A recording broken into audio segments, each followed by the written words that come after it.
I want to talk today about why we grumble. Again, looking at Numbers chapter 21, the people of Israel were in the wilderness 40 years and still grumbling, complaining against God because their needs were not met. And when they did, this is the text in verse 6, then the Lord sent fiery serpents among the people, and they bit the people so that many people of Israel died.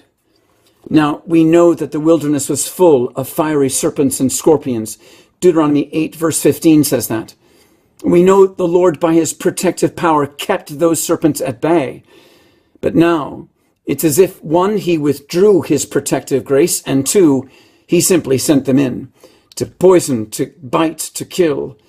Our sin always has consequences, but to us, we think the source of our grumbling is our present situation, our own unbearable moments.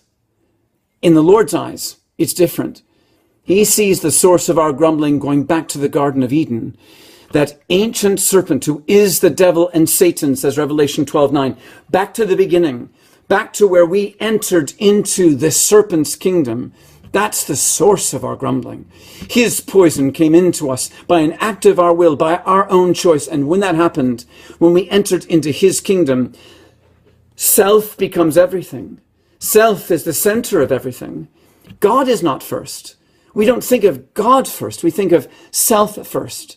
So the moment something happens to us, immediately out it comes. It just comes out of our nature. We've been bit. We've been poisoned. It's our nature now. We grumble against God, who is not meeting our needs. No wonder Job's wife, going through horrendous tragedy, said to Job, "Curse God and die."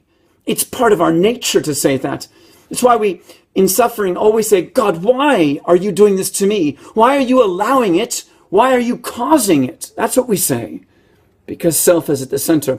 My friends, we need a Savior to rescue us out of the serpent's kingdom. That's the story that's in Numbers 21. It's the story of the gospel. It's the story of our Savior. If we're going to stop grumbling, we need him and his power to relieve us from the power of that ancient serpent. That's the story. That's the cause. That's the real why. Let's talk again next time.